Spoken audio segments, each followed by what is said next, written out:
Every single one of you in here, subject to accidents or whatever, will live to be 120, 150 years old. The world is changing so fast around you, and you live in incredible times. Hello? Anytime. I was a STEM student. Those were the subjects I did way back when. Some of your teachers may have heard of them. You guys probably won't have heard of them. Back when I went through school, that's what you did from a STEM perspective. And we'll talk about it a little more later because I wasn't a particularly good STEM student. You guys live in the most incredible times. It may not feel like it. All the stuff going around at the moment, COVID, all the rest of it, just may be a little difficult to deal with, but make no mistake, where you live now and where you're going is incredible. All of those areas, income, lifespan, food supplies, all of them are going through a revolution, not an evolution, a revolution, and the changes that we're seeing are profound. If you look there at the people living in extreme poverty, going from 1820 there out to 2015 and continuing a downward curve, what you're seeing is that things like poverty are being addressed. Slowly but surely, the world is starting to get itself under control. In a similar manner, if we look there at the people that can read, that have access to literature and are literate, look at the growth that you're seeing there, look at the curve there, and it's continuing and it's going to continue on the back of some of the things that we'll talk about. Mortality rate for children under 5. Back there, that starts at 1800. So 44% of kids didn't make it to 5. Well, we're out of here. Didn't make it to 5 back in the 1800s. And now you can see that's down about lower than 10%. Okay? Maternal mortality rates, mothers dying in childbirth. And bear in mind, these are global statistics. These are not Australia, these are not the US, they're not the Western world, they're right across sub-Saharan Africa, all over the place. But if you look back there, in the early 1900s, across the world, 900 women out of 1,000 died in childbirth. It's an incredible stat. And it shows the challenges that we faced. That's only 1900, that's 110 years ago. It's not that long. People had just started to invent the aeroplane. And yet those are the things you saw. And look at 40 and 50. What happened? Vaccines. Advances in medicine that we saw there, and they continue down to the point now that it's almost a statistical anomaly. Life expectancy.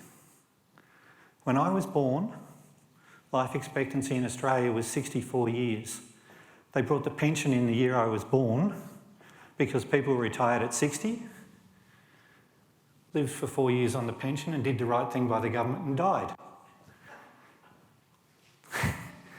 Yes, I agree with that. Life expectancy in Australia now, I think for men is 87 and for women is 89. We're getting to the point where it's increasing 1 year for every year.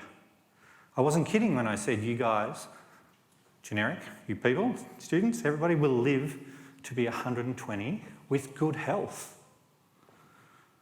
Some may live to be 150. The things we're seeing in bioengineering, the addressing of diseases, the ability to reduce ageing, all of those things are coming through so fast. And you guys are riding that wave. I've missed it. I might get to 85, but you guys are going to ride a wave that's going to be incredible. Children per family. Everybody's saying the world's going to explode, hit 15 billion people, all the rest of it. It's not going to happen. We'll get to about 12 billion and then we'll start to pare back. Why is that? Because of education, access to medicines. Families don't have to have 6 kids because 44% of them are going to die prior to 5. Medicines, all of those things mean that the families will live. And that means that families won't have lots of kids because they can't afford to have them. In Japan, the birth rate has fallen. So the sustainable birth rate across the world is 2.2 children per family to maintain a population at where it is. In Australia, we're at about 2.15. We top up with immigration.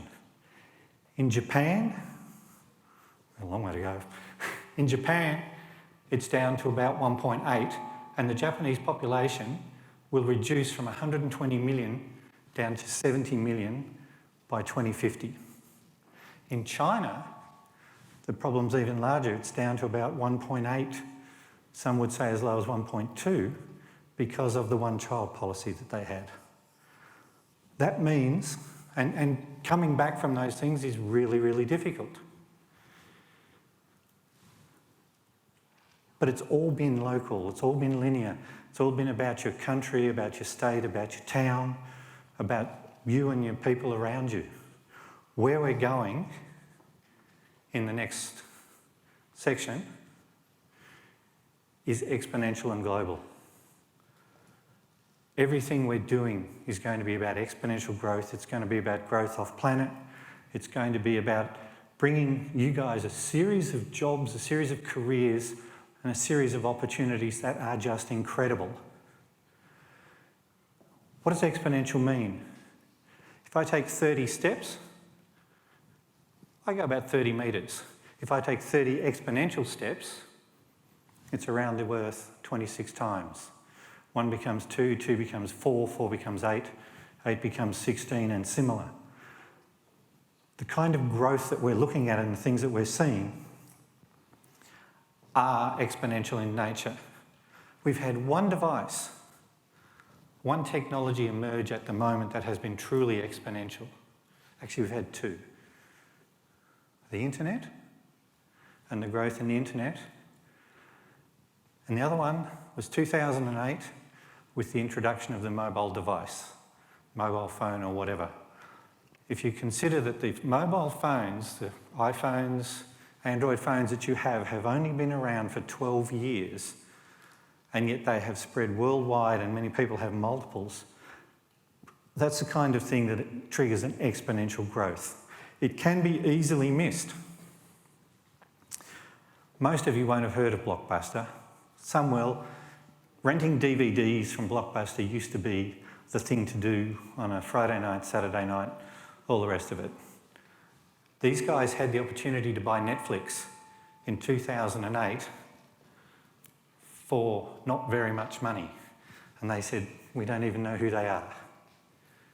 In 2010, Blockbuster went bankrupt and Netflix took off because we shifted almost instantaneously from DVD to streaming media. And we've continued to move into streaming media. You know, Black Widow, the movie, launched last week, maybe this week, last week. It made $280 million in its first weekend. 70 million of that was from streaming media at home on the Disney Plus channel. There's a shift that's starting to happen around, you know, in 20 years' time, will there be movie theatres? You might want to ponder that. All of these companies have been created since 2014. All of them are billion-dollar companies on the back of seeing a market and driving an exponential change into it. That's me, on the right. Left, that's you. That's changed. That's happened in the last 15 years. That's the kind of change that you guys are seeing and we're going to drive through. All of these companies have emerged. Airbnb took out hotels. Uber took out taxis. When I was a kid, you had encyclopedias and they were out of date by the time you bought them. Now you have Google, and that will continue. Skype or Zoom or Teams, whatever you're doing now, has taken out long distance. Again, when I was a kid, you had to book with Telstra to dial overseas. That's all in the 1990s, 2000s. The changes you're seeing are profound and are happening fast. It's going to drive a whole bunch of new industries, a whole bunch of new jobs, a whole bunch of new opportunities. Networks, virtual reality, artificial intelligence, nanotechnology from a medical perspective, from a repair perspective, all of these things are coming. So let's talk about that.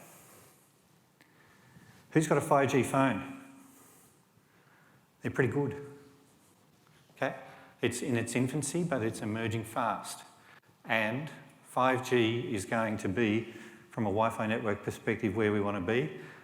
The second consideration is this guy, Elon Musk, and what he's doing with Starlink. Okay, he's got SpaceX, he's got Neuralink, and he's got Starlink. He's launching those satellites at about 80 to 100 every month, and he's putting a Wi-Fi network, a Wi-Fi network, an internet network, a satellite network across the whole of the world. It's available in Australia. You can sign up. Fastest bandwidth you can get through your standard providers is about 100 upload and about 25, 30 download. In Shepparton in Victoria, they're getting 350 and 95 using Starlink. Costs the same. You imagine, he gets 1 billion people paying $90 a month. And what's he going to do with it? He's going to use it to fund SpaceX and space exploration.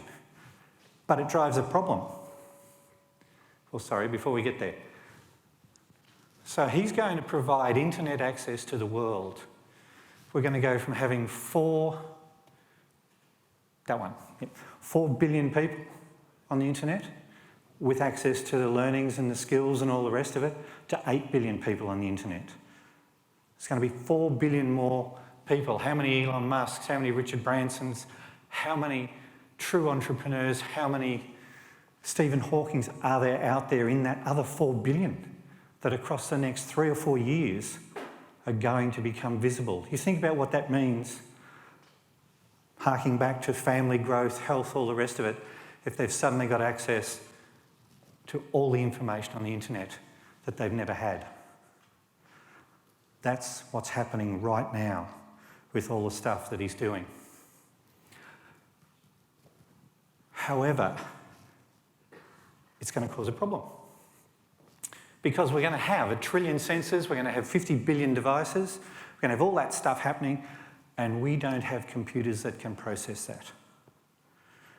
Our current digital computers are sequential in nature. Even if they're doing what they're doing, they're sequential in nature. So we're going to have to move forward. And because you can't have your nana on a health sensor if it triggers and it's only 3 hours later that it actually gets processed on a network. So we're going to have to move on to quantum computers. Now, quantum computers, I'm not going to go into the detail of them. 5 years ago, they were a 21st century thing. Now, Google, Chinese government, American government and similar all have quantum computers running in the 100, 150 qubit type range. I can't dig through too much, but what I can tell you is that quantum computers will process in seconds what will take the fastest supercomputers now days, months, weeks, even years to process. They bring with them a whole bunch of challenges, but they bring with them a whole bunch of opportunity, because once you've got fast computers, you can get genuine artificial intelligence. You will make a step past what they call the singularity, when computers are as smart as people, and you will see artificial intelligence engines, artificial intelligence mindsets, all the rest of it, that will bring forward the things we want to do. Previous lady talking about security. Security is going to be run by artificial intelligence across the next 25 years because we can't keep up. Because if the bad guys have got AI engines, we've got to have AI engines blocking them. Keep going, I'm running out of time. So I was going to talk about this guy quickly. Google that. Elon Musk, Neuralink, put a brain implant into a monkey, taught it how to play ping pong, disconnected the ping pong, the monkey still thought it was playing, and it actually brain linked to the computer and the computer played ping pong. It's the first true example of a neural link, human, or in this case, simian to computer happening. And it's going to come out very, very fast, which will be fantastic from a health perspective in what it does. So we've got fast computers, we've got artificial intelligence, we have to talk about these guys. Okay, hit that, it's a video. There we go. So in 2014, DARPA ran a contest on the pretext of saying we want robots to be able to help in emergency situations, particularly on the back of the Fukushima issues in Japan. And they paid $1 million prize money, and this was the first competition. They had to just open doors, climb stairs and similar. As you can see, a lot of people spent a lot of money for very little return. That was 2014. This is now.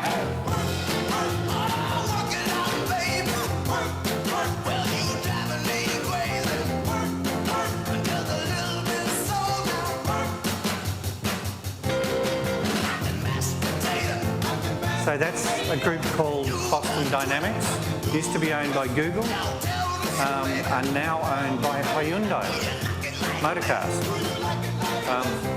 And they are, as you can see, things are advancing very, very rapidly. So I've gone through something there in a very short period of time that is actually probably a 40-minute, and there's the bell to say I'm running out of time. Why am I telling you all this?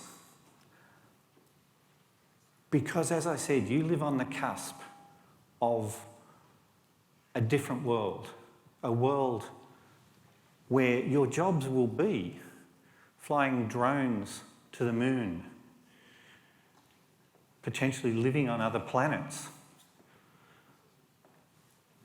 running AI engines, managing submarine fleets in the oceans.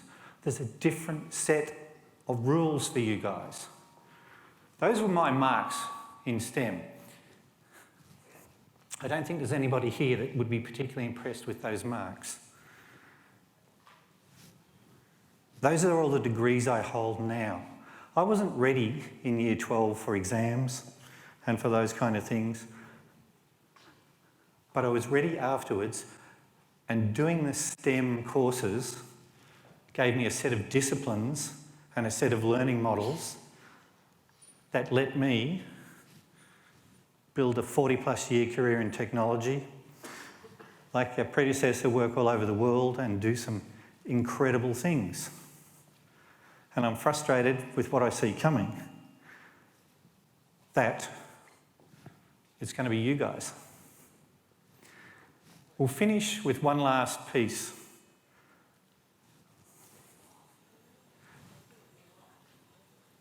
Five, 3, 2, 1, release.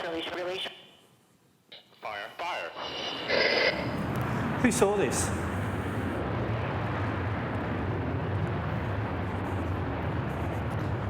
So, 2004, Richard Branson said, "This is what I want to do." And he said, "I'll take anybody. You're $250,000, I'll take you to space." And everyone sort of said, "Yeah, good on you." But lots of people put $250,000 down. Welcome to witnesses. You're clear to unstrap.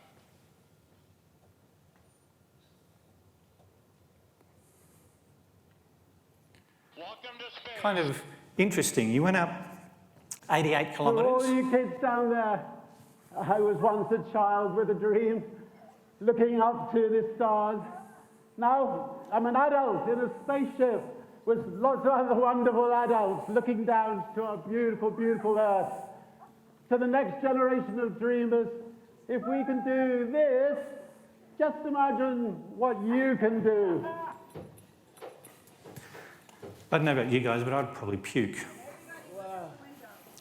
It's Oh my God. the nature of that. Okay, 15 years has been the journey to get in there. From a piece of sand to that.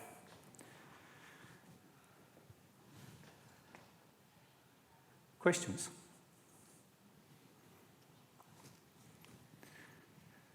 You want to yell it out?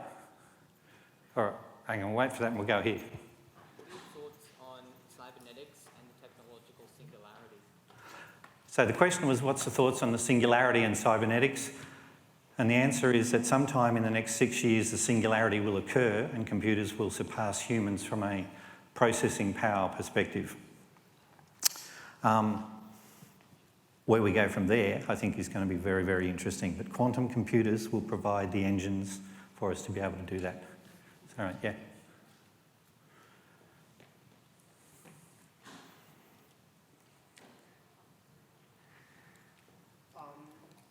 So a lot of people, there we go. Elon Musk said that the idea of AI becoming smarter than us is terrifying, and I was just wondering your opinion on that.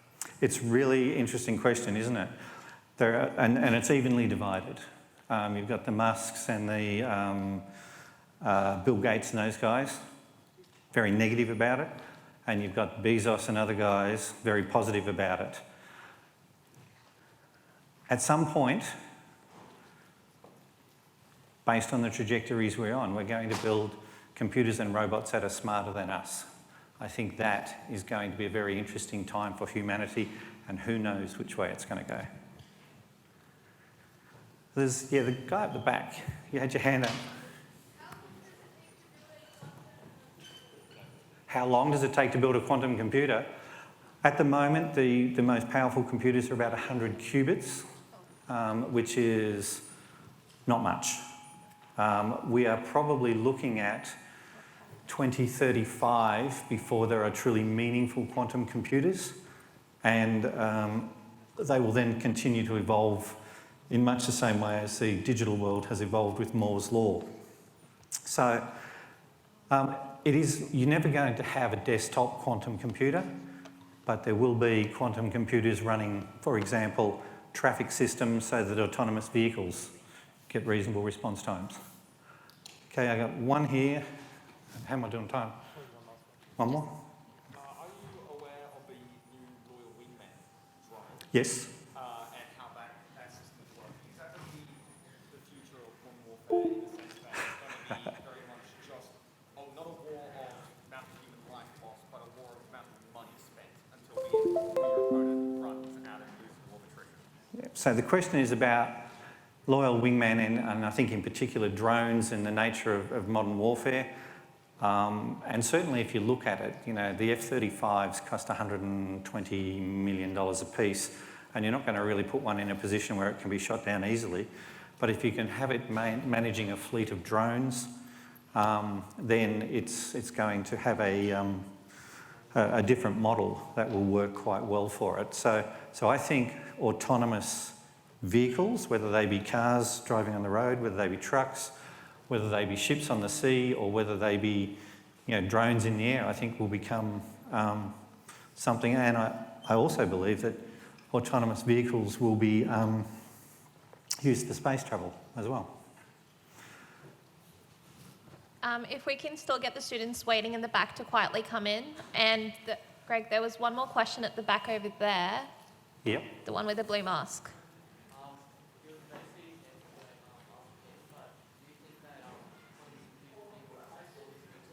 Sorry, mate, I missed that. We got the.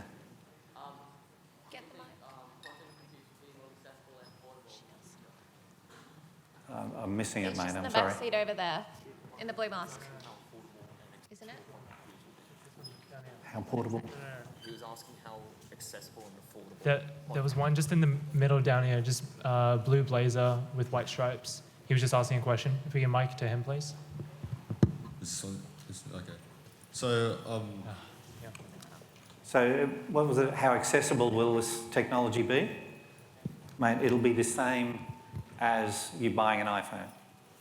You know, if you look at it, go all the way back to '69 and the NASA missions and all the rest of it, you've all heard the things that modern cars have a lot more computing power than what they had. Well, your iPhone has about 10,000 times the computing power that they had when they put people on the moon for that kind of price point. It's a product of Moore's law. Technology gets faster and cheaper all the time.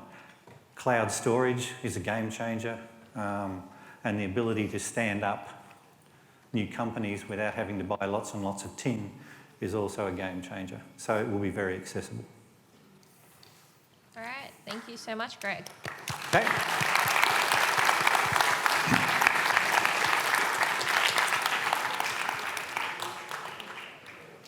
And to all the St Peter's kids, my son goes there, so go Saints.